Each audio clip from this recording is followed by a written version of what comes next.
me toca venir a hablar sobre este tema, ¿sí? Y la verdad, en realidad esto es el trabajo que presentamos es una traducción y un resumen de un trabajo que presentamos el año pasado en un congreso internacional. Por eso están los otros autores, ¿sí? De los otros autores son 3 personas que son de Turquía, pero en un momento determinado Pinar estaba haciendo un año sabático en Múnich, Ismael es rector en Turquía, Numan Durabaya estaba en Viena y yo estaba en Buenos Aires. O sea que trabajamos en un proyecto fuertemente internacional.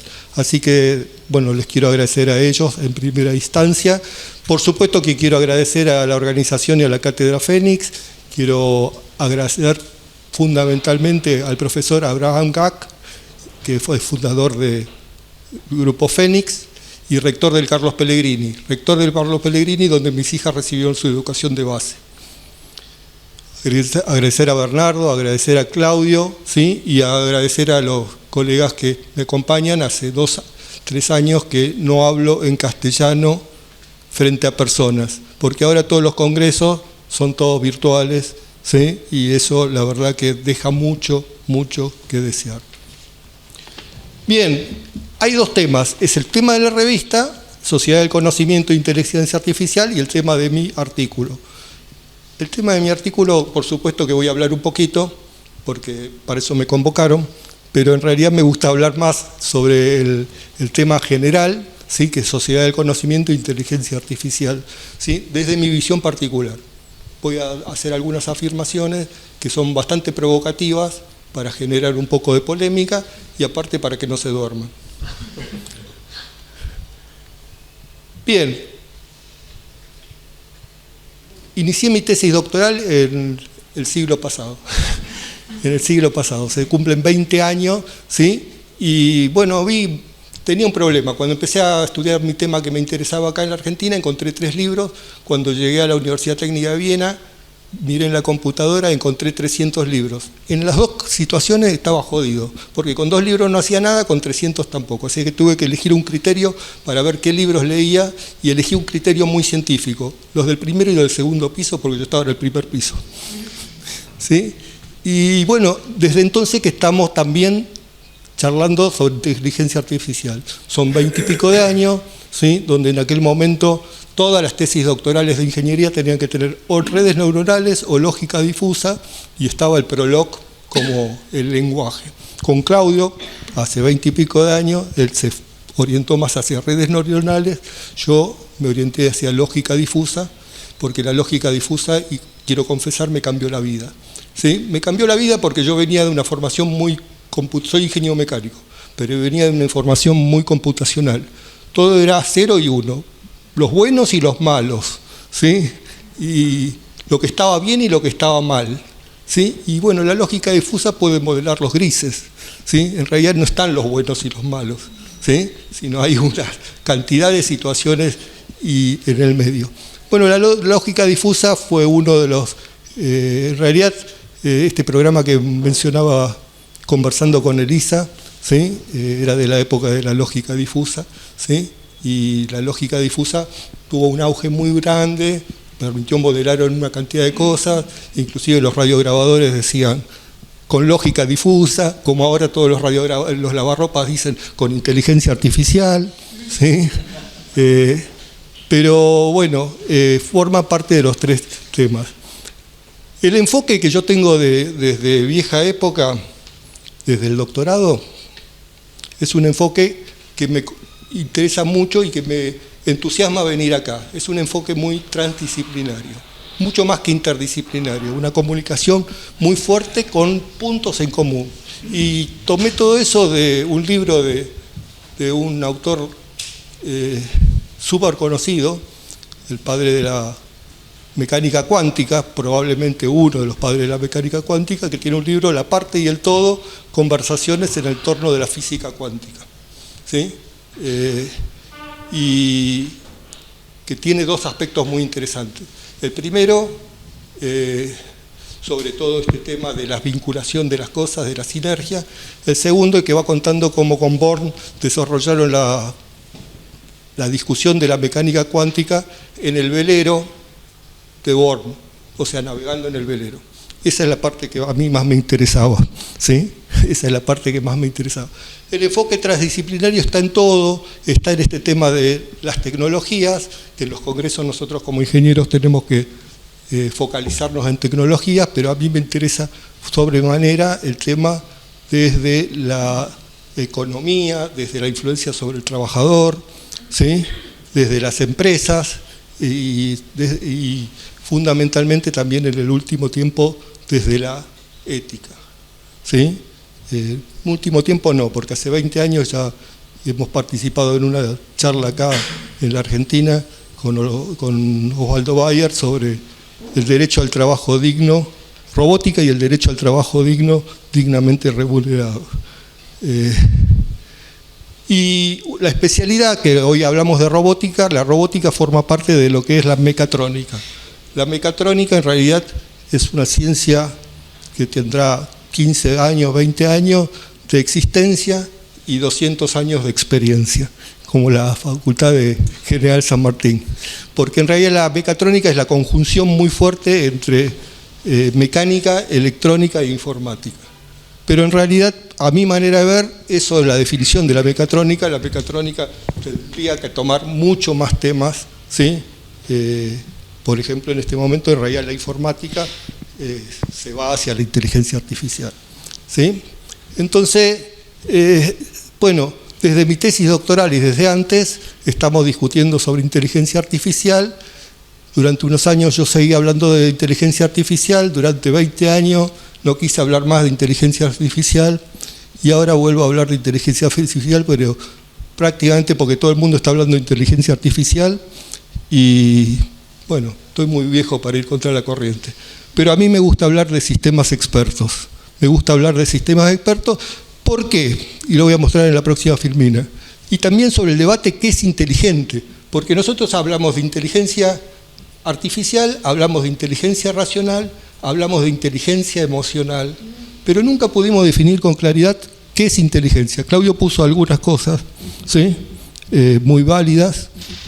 La postura muy interesante de Turing, súper interesante, pero recordemos también cómo la sociedad lo terminó tratando a Turing, ¿sí? Cómo lo trató la sociedad a Turing, ¿sí? Después de todos esos desarrollos. Y para el debate, ahí tengo a mi discípulo preferido del momento, Casper, y podemos discutir si es inteligente o no es inteligente, ¿sí? Y también podemos discutir quién de los dos es más inteligente. Si vamos a hablar de inteligencia como inteligencia emocional, no cabe duda que Casper es mucho más empático, se lleva mejor con la gente, ¿sí? Claudio lo sabe muy bien, me conoce en la Argentina, he tenido problemas con mi germanismo en las universidades, ¿sí? Así que el tema de las empatías con algunos directivos fue siempre un problema. Entonces sí, tenemos este tema de la inteligencia, que podemos discutir bastante. Tenemos el tema de la inteligencia artificial, la inteligencia racional, la inteligencia artificial, y en realidad hay muchísimas más definiciones y subdivisiones, porque hubo una época donde todo el mundo inventaba una inteligencia nueva, ¿sí? Yo me quedé con las tres estas y ya está. Está este tema que comentó Claudio, que fue muy interesante en los 2000, que era, y todavía sigue estando válido, es muy divertido, ¿sí? Es muy divertido conversando con Elisa, ¿sí? Bueno, yo quiero tirar provocativamente un experimento. Hoy en día todo el mundo piensa que inteligencia artificial es ChatGPT. Eso no es cierto, pero el elemento que más fuerte está en este momento en boca de todo el mundo es ChatGPT. Y yo la propuesta es pedirle a ChatGPT que haga un plan económico para sacar al país de la crisis. Y la pregunta que les hago es si el plan económico que me va a devolver es el plan del Grupo Fénix o es otro plan. ¿Eso lo preguntaste? No, es un desafío que dejo planteado y lo dejo al debate también. ¿Y por qué justificamos las distintas? El otro desafío que sí lo podemos hacer, pero no teníamos tiempo, surgió hace poquito, es, bueno, hace muchos años que se usa un test de inteligencia, ¿sí? Un test de inteligencia. Así que hay que contestar 20 preguntas.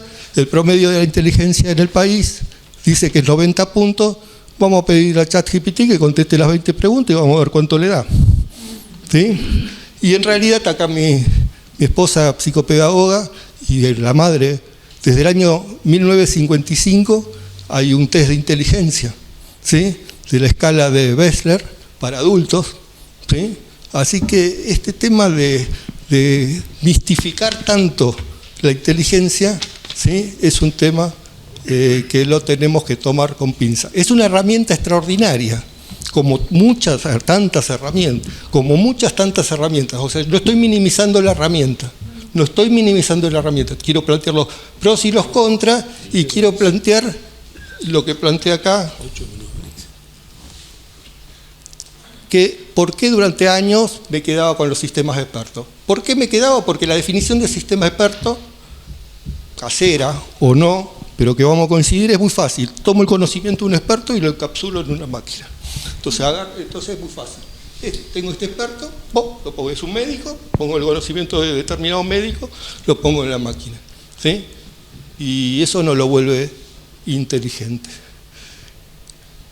Esta persona que también admiramos, ¿sí?, que dijo muchas cosas reinteresantes, Einstein, dijo, bueno, no es un punto y otro punto, pero están en las antípodas, inteligencia con ignorancia, no es exactamente igual, pero él dijo, todos somos ignorantes, lo que pasa es que no todos somos ignorantes en las mismas cosas.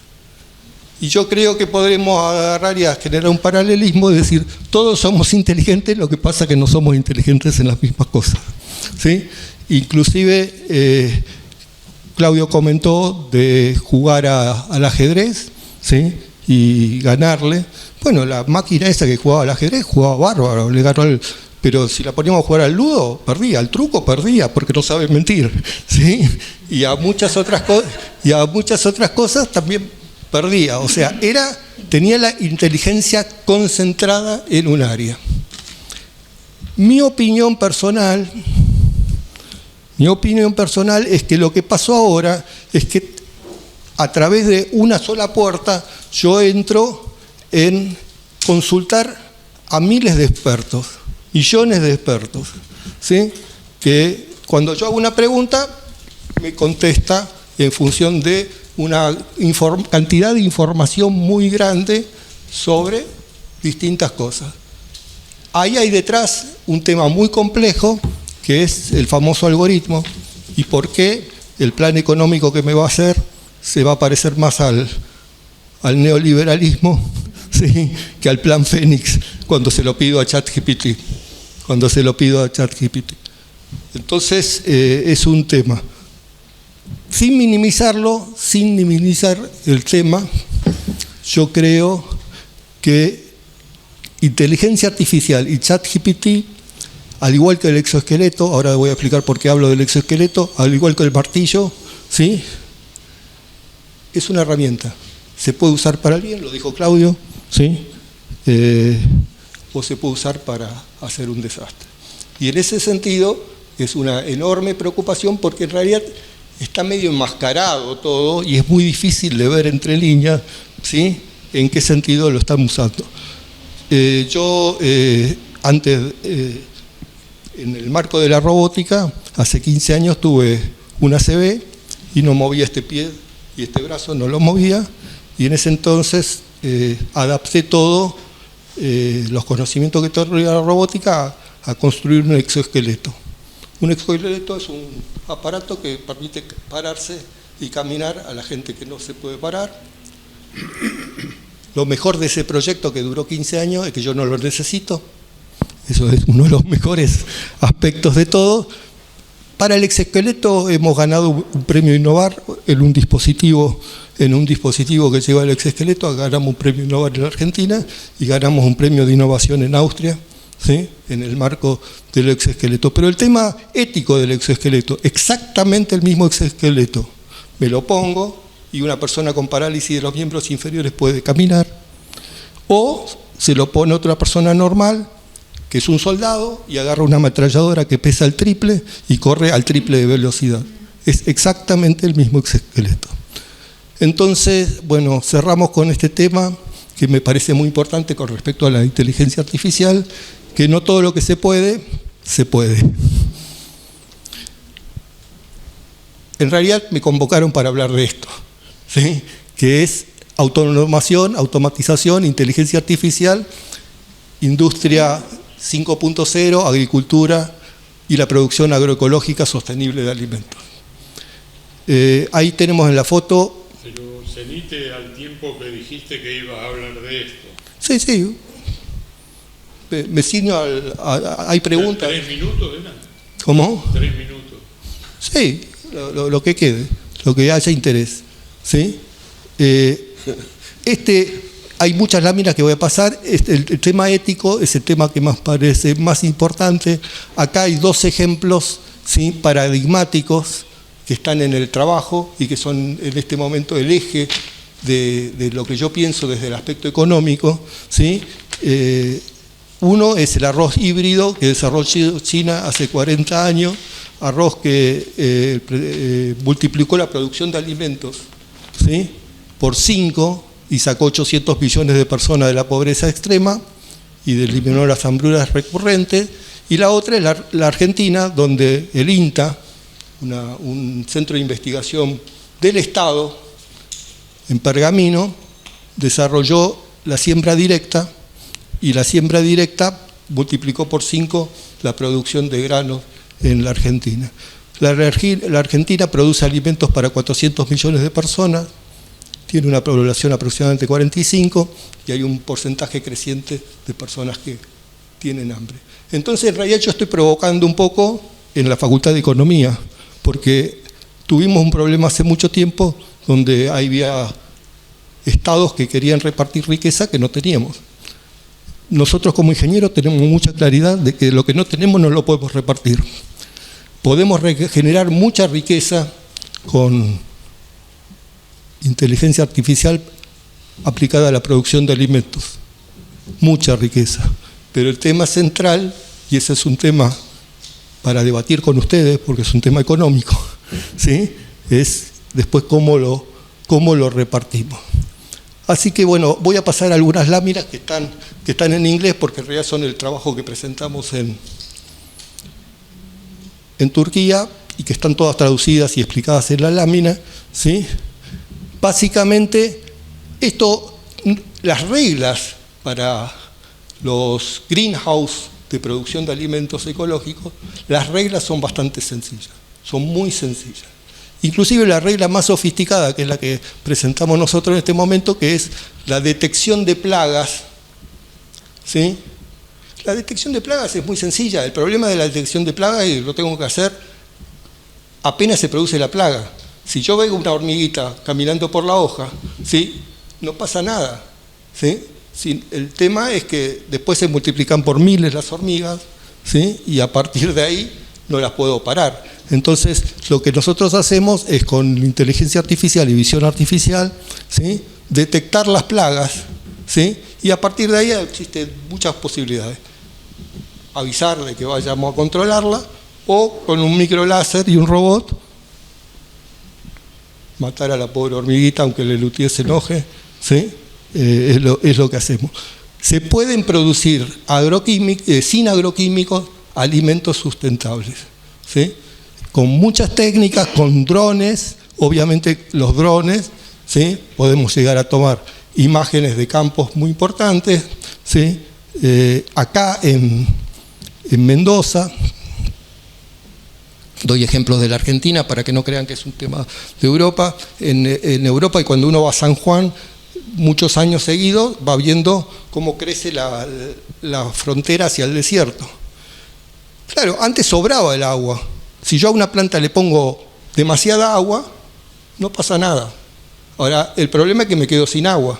Bueno, la frontera de la fruta crece exponencialmente sobre la base de poder dosificar exactamente el agua que necesita y en ese sentido distribuir muchísimo mejor el agua. Bueno, eso lo puedo hacer con drones, antes lo hacía con aviones, pero ahora los hago con drones, donde sobrevuelo los campos y en función del color verde de las hojas voy abriendo compuertas y cerrando compuertas. Mucho más concreto, acá tenemos usando visión artificial con otro tipo de cámaras, ¿sí?, y viendo con otro tipo de de cámaras, ¿sí? Entonces, lo que nosotros ahora estábamos trabajando, ya como ahora estoy jubilado, y eso hace que no tenga más alumnos que empujen, ¿sí? Tenemos muchas ideas, pero bueno, antes teníamos con Claudio, ¿sí? Su grupo GIAR y ¿cómo se llama? Yo, grupos en la Universidad de Viena y grupos acá, porque ese es uno de los grandes problemas que estuve charlando del CONICET en este momento, de los investigadores del CONICET allá en Chascomús, donde me estoy armando una cabañita, está el INTECH, y ahí también están desarrollando agroecología, ¿sí? Pero los investigadores desarrollan 1, 2, 3 experimentos. Después, para que sea estadístico, hay que hacer cientos y miles, y eso lo hacían los becarios. O sea, si no hay becarios, no hay investigación. Si no hay becarios, no hay investigación. Hay muchas técnicas, 6, 7, 8, todas que son relativamente sencillas, ¿sí? para todos estos temas, y que son relativamente fáciles de automatizar, ¿sí? Los lugares cerrados, ¿sí? Los greenhouse, para que tengan una idea, Islandia, que es un país re frío, exporta bananas. Lo que pasa es que tiene agua caliente de los volcanes, ¿sí? Y entonces genera casas con microclima, y genera el microclima que quiere y exporta bananas, ¿sí? La Argentina es un productor de alimentos. La Argentina en Mendoza tiene producción de tomates indoor, y por metro cuadrado se producen 10 veces más alimentos. Se consume la cuarta parte de agua que produciendo los tomates afuera. Bien.